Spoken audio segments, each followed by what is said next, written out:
Llegó el momento de la buena conversación y el debate. Abrimos la mesa de todos en Pauta Propia. Pauta 100.5. Este 2026 son ya 20 años de la primera aplicación de la encuesta Bicentenario de la Universidad Católica.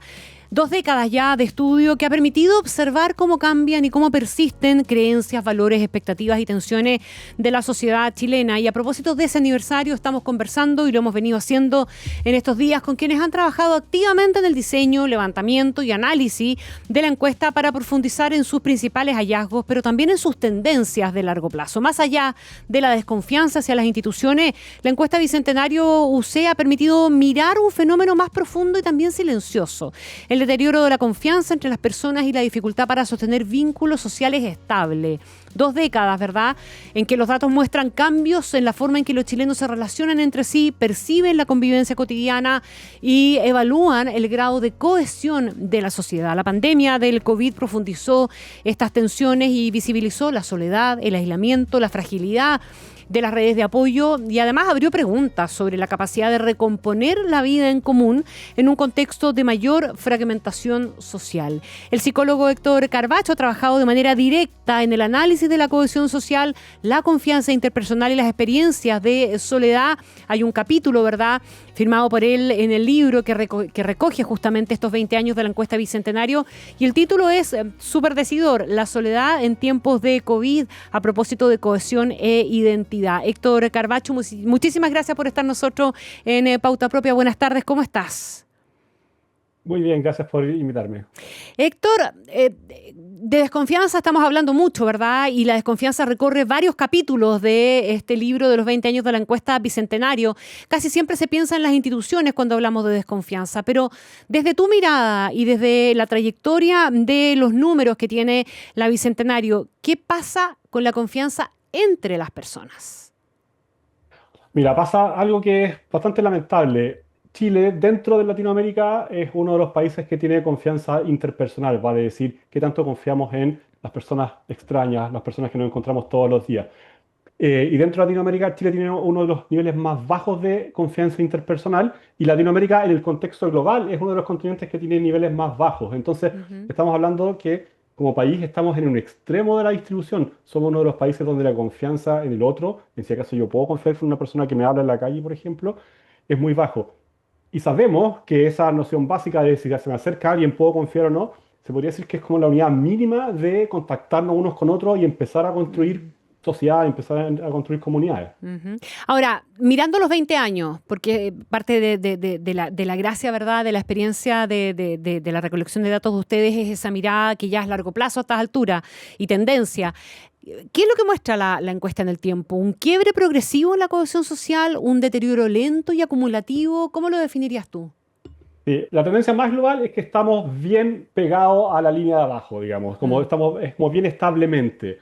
En los últimos años esto ha cambiado levemente, una pequeña tendencia favorable, pero todavía no podríamos hablar de que estamos con niveles intermedios de confianza o algo así. O sea, seguimos abajo con un pequeño quiebre ascendente, pero algo muy interesante que aparece en este quiebre, que no es igual para hombres que para mujeres. En general, las mujeres siguen muy pegadas en la línea abajo de la desconfianza, y los hombres han tendido a confiar un poquito más, lo cual tiene hartas implicancias. Y ya, profundicemos ahí un poquito. ¿Por qué esa diferencia y con qué implicancia?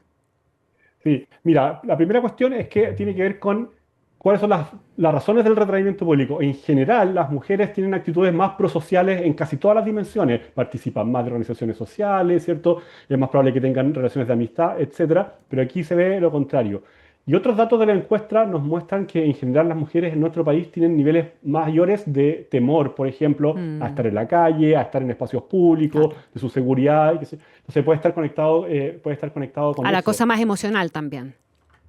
O sea, no necesariamente emocional, pero es más bien como esta idea de un retraimiento hacia lo privado, lo seguro, ¿sí? Y un como abandono de los espacios públicos, de los espacios donde están estos desconocidos en los que yo podría o no podría confiar. Héctor, tú haces una mirada muy enfocada en los efectos de la pandemia y en lo que provocó o visibilizó probablemente mucho más la pandemia y puesto en el foco de la soledad como parte importante del fenómeno. Aparece como algo nuevo en los datos o como yo te decía, se visibilizó una tendencia que era anterior? Sí, es un poco una combinación de cosas. En general tenemos un problema que es global, ¿cierto? La Organización Mundial de la Salud ha mostrado esta idea de globalmente estamos viviendo un problema de soledad. Las personas estamos cada vez sintiéndonos más solos.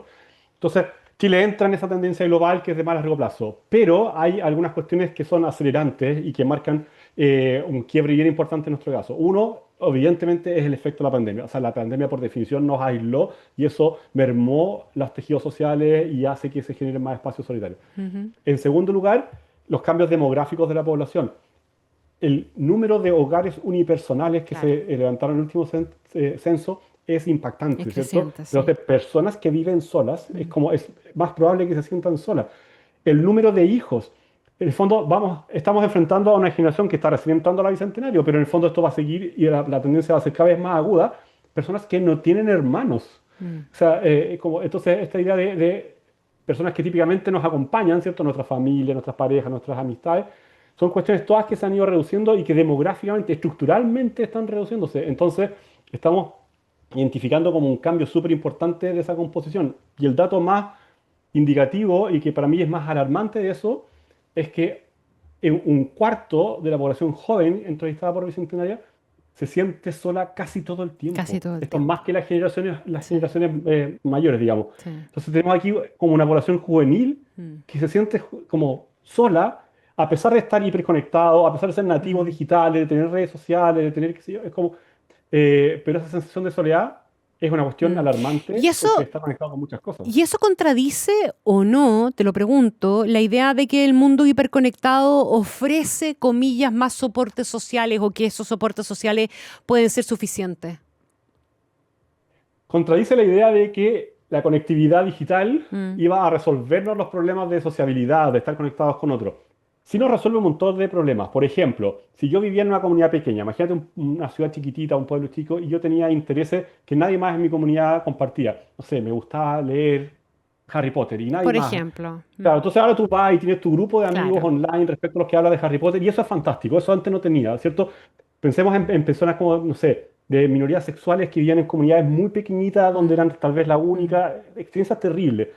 Ahí abre muchas posibilidades, pero lo que hemos estado haciendo como culturalmente es que reemplazamos vínculos sociales que eran hipercomplejos por vínculos que son extremadamente pragmáticos. Mis amigos de Harry Potter no me sirven para jugar a la pelota, no son a quienes voy si es que tengo un, no sé, como un tema en mi familia, son amigos de Harry Potter nomás. Pues. Claro, claro. Entonces no tengo que lidiar con todo lo que uno tiene que pasar para llegar a formar relaciones de amistades profundas, que uno, no sé, pues a uno le gustan ciertas partes de sus amigos y otras no, pero uno aprende a vivir con eso, aprende a tolerarla, desarrolla habilidades para conectarse con otros y al final esa es la gente con la que uno cuenta en los momentos más críticos, cuando uno, no sé, cuando hay enfermedades, cuando hay problemas emocionales, cuando hay momentos importantes en la vida, uno cuenta con esa gente que va más allá de un interés particular. Sumemos a eso, ¿verdad? La falta de pertenencia, no sé, bueno, por ejemplo, la Iglesia Católica es un ejemplo de gente que ha dejado de pertenecer, pero más allá de eso, y eso también está abordado en el trabajo de la recolección de los datos de la encuesta de Bicentenario,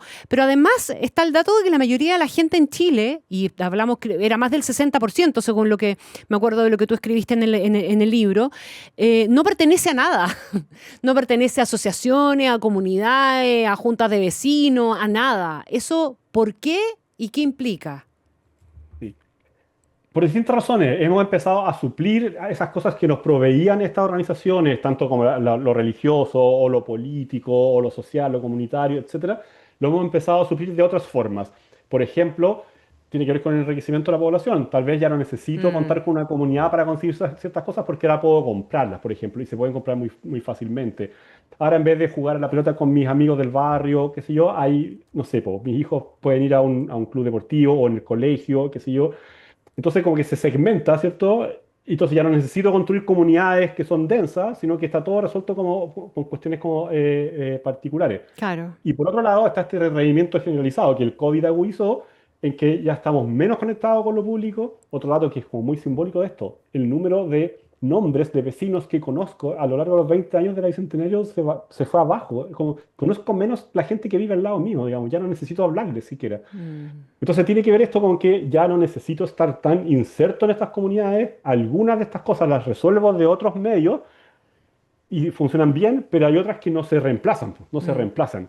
Y ahí es donde el deterioro del tejido social es más grave, Y la digamos. amistad, los amigos, también entiendo que el promedio de amigos cercanos es bajo. Es bajo y disminuyó desde que partimos la encuesta. Estábamos, que, si recuerdo bien el dato, ponte que 4,7 y ahora estamos en 3, algo. Mm. El número del promedio de amigos cercanos, ¿cierto? Eso es bajo. En general, como uno esperaría que las personas tuviesen como un número más alto, pero la tendencia es lo más preocupante.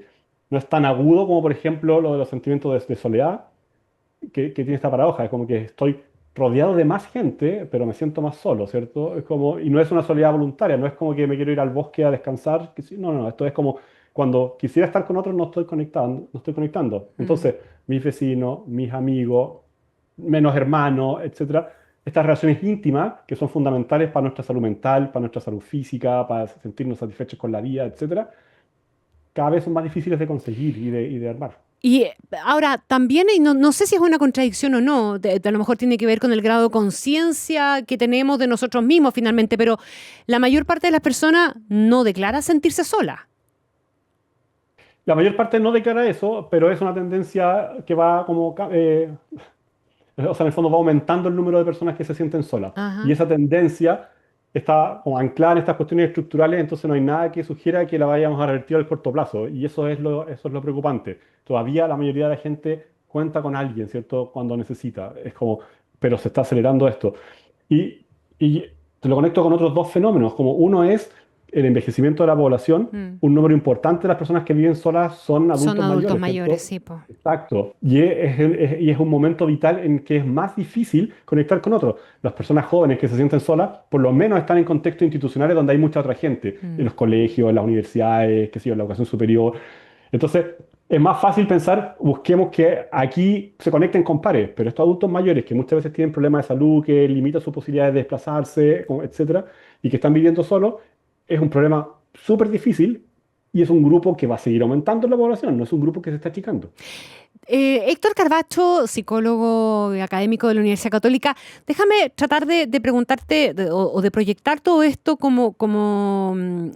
a ver, pensando en lo que viene y en el tipo de sociedad que finalmente estamos construyendo y ojalá pudiéramos pensar en los 20 años que vienen, ya que estamos mirando un poco los 20 años para atrás. Pero recomponer la cohesión social no es fácil y esto no es un fenómeno de los últimos días ni de los últimos años, sino que ha sido largo en el tiempo. La desconfianza es también una característica de los chilenos. Nunca hemos sido muy confiados y no solamente desconfiamos de instituciones, sino que también de alguna manera desconfiamos de nosotros mismos. Pero si a eso le sumamos la mayor fragmentación, el envejecimiento de la población, como tú decías, ¿verdad? La menor cantidad de hijos que están naciendo, etcétera, etcétera, como que la proyección es un poquitito inquietante. Definitivamente, definitivamente. Ahora, hay muchas cosas que se pueden hacer. La primera, que puede ser un poco paradójico, intervenir al nivel institucional es súper importante, porque, ¿En qué para decir, dimensiones? por ejemplo, si mejoramos la confianza en las instituciones públicas, Mm. eso hace que es más probable que nosotros sintamos que si yo estoy en la calle o estoy en un espacio público con otras personas, existen instituciones que van a resguardar la seguridad, que van a resguardar que si yo, no sé, si tengo un intercambio comercial con otra persona, eso va a operar bien. Si es que yo creo que las personas que nos representan en los espacios, qué sé yo, políticos, en el municipio, en fin, en el parlamento, son personas que cuidan nuestros intereses, vamos a bajar un poco la guardia y decir, ya, Mm. si en el fondo vamos todos para el mismo lado, y eso hace más probable que se generen contacto. Entonces, en ese plano, defender la institucionalidad pública es fundamental. Necesitamos que eso funcione para que quienes vivimos bajo esa institucionalidad estemos dispuestos a bajar la guardia para conectar con otros. Eso es como Ya, o sea, esa es una forma también de restablecer lazos comunitarios, sociedad civil más activa, que tú le des sentido en el fondo a participar y a pedir eventualmente también. Eso en el plano institucional. ¿En qué otras dimensiones? completamente. Sí. Luego, a niveles como más individual o de grupos pequeños, ¿cierto? Necesitamos generar condiciones y proveer herramientas para que este contacto ocurra entre personas. Por ejemplo, como intervenciones a nivel de convivencia escolar o a nivel de convivencia barrial son fundamentales para construir esos lazos y porque estos lazos se construyen como en el contacto cotidiano, día a día, con herramientas específicas. Son herramientas que se pueden entrenar, existen planes que tienen evidencia científica de que funcionan, de que cómo empatizamos con otro, cómo nos comunicamos efectivamente, y eso se puede enseñar, y se puede enseñar en distintos niveles. Instalar esa herramienta es fundamental. El cambio de ley que se hizo ahora respecto al uso, por ejemplo, de celulares, de los smartphones en los colegios, es una oportunidad gigantesca para que esos niños salgan de la pantalla y vuelvan a conectarse cara a cara, pero hay que darles herramientas, no porque estén solo espontáneamente van a desarrollar herramientas que no han desarrollado en los últimos años. Entonces, políticas públicas o intervenciones locales a nivel escolar, a nivel comunitario, que ayuden a desarrollar eso es fundamental, ¿cierto?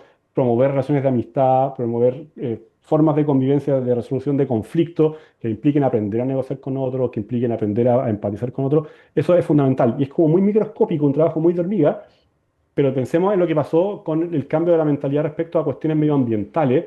Que sí, de una generación a otra tenemos niños completamente conscientes de lo medioambiental y eso es Sí, porque sí.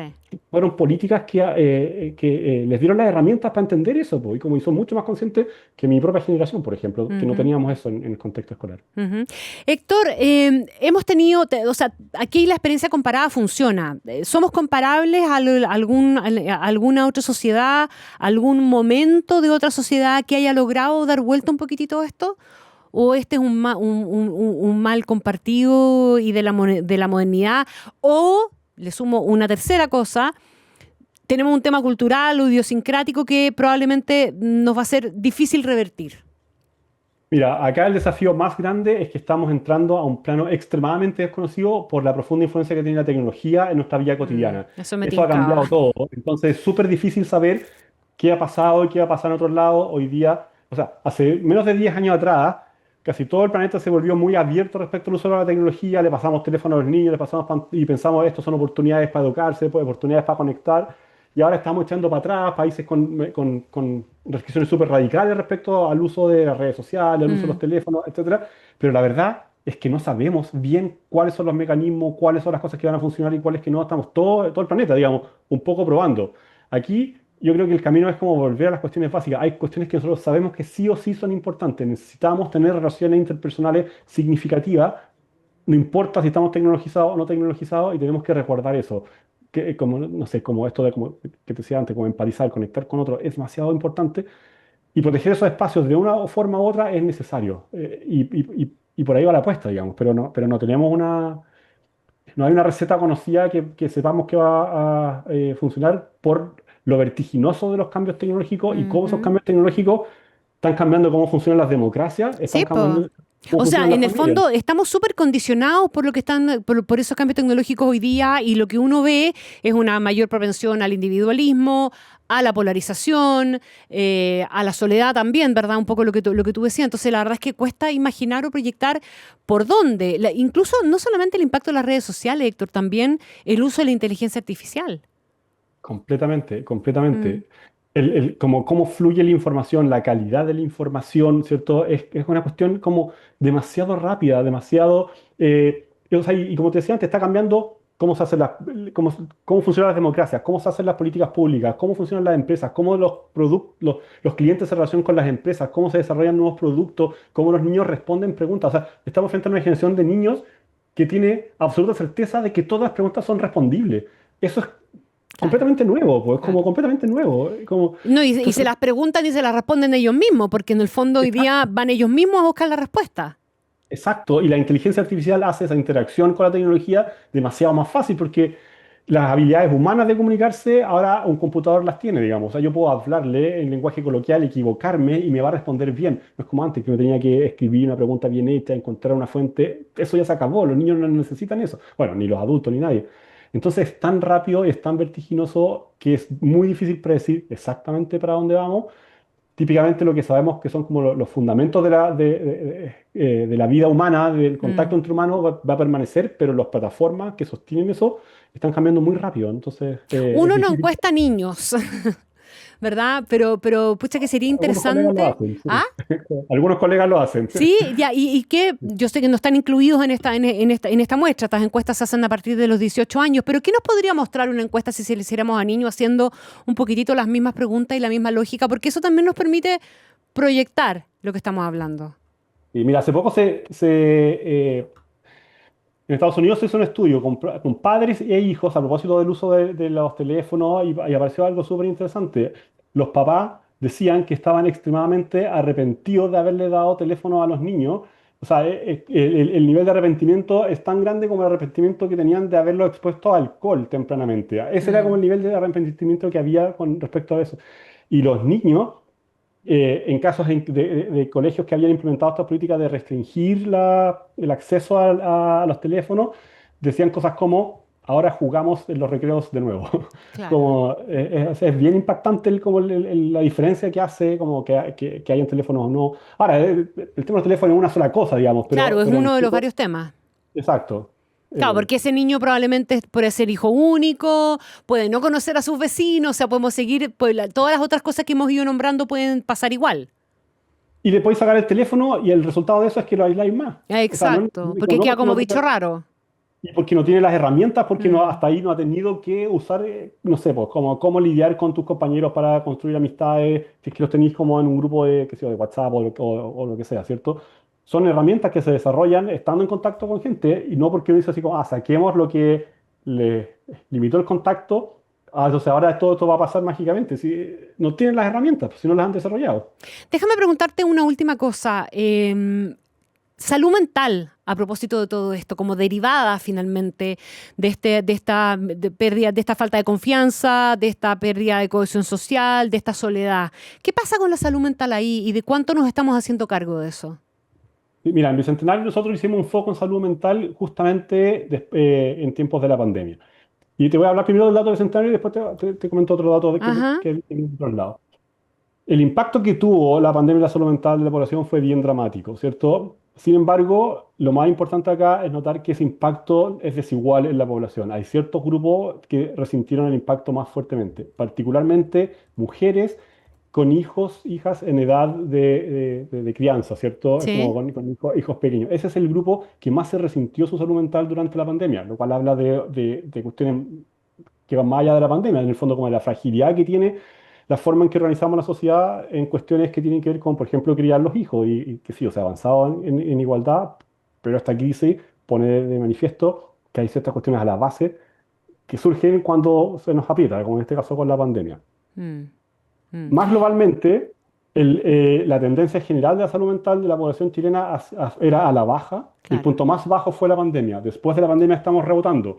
Es una súper buena noticia, pero los niveles globales de salud mental de la población chilena están en niveles preocupantemente bajos, ¿cierto? Y eso se ve en indicadores bien extremos, como por ejemplo los temas como, no sé, suicidio, que es una cuestión extrema. Mm, Mira, yo a mis estudiantes siempre les digo este ejemplo que es terrible. Si tú preguntas ¿cuántas personas conoces tú personalmente o indirectamente, un amigo de un amigo, etcétera, que haya muerto víctima de la delincuencia? Es muy poquita gente, porque muy poquita gente muere en manos de la delincuencia. Es terrible cada vez que ocurre, indudablemente, pero sigue siendo algo que ocurre pocas veces. Si tú preguntas lo mismo, ¿cuántas personas conoces tú, directa o indirectamente, un amigo de un amigo, etcétera, etcétera, que haya muerto por suicidio? es mucho. Casi toda la gente Sí, conoce, casi toda la sí. gente conoce. El impacto que tiene eso es gigantesco en la población y no tiene la visibilidad que tienen como otros temas que son terribles, pero no tan preponderantes, ¿cierto? Y no estamos haciendo suficiente. Y eso Y es como la punta del iceberg, porque debajo de eso están sí, todas las otras claro, no, cosas que han. abajo está lleno y esa punta del iceberg es súper inquietante, pero ¿tú crees que logremos o hemos logrado ya concientizar un poquitito más y que en el caso de los niños y eventualmente preadolescentes, más que adolescentes, se está generando ahí un cambio de tendencia o no? Más padres abiertos a que sus hijos puedan ir al psicólogo, que si hay algún tema, ¿verdad? A ver, porque hay generaciones que para que el tema de ir al psicólogo era un tabú, y era no, yo no necesito, y todavía uno escucha eso, pero menos. Sí, completamente. O sea, hoy día no hay tantos problemas de concientización como habían hace algunos años, tal como tú estás mencionando. Sí tenemos problemas de que nuestro sistema de salud no da abasto para hacerse cargo de toda la demanda que hay de atención de salud mental y también no tenemos todavía los diseños como de esas atenciones que se hagan cargo de todo. Hay Mm, algunas cuestiones en que se han podido hacer a cargo de forma más efectiva, pero todavía estamos muy lejos de poder responder a la demanda que tiene la población en todos los niveles. ujú. Ya, qué buen tema. Muchísimas gracias por haber estado con nosotros. Héctor Carvacho, psicólogo, académico de la Universidad Católica, autor de uno de los capítulos del libro de los 20 años de la encuesta bicentenario de la UC. Muchas gracias, un abrazo grande, que estés muy bien. Gracias a ustedes.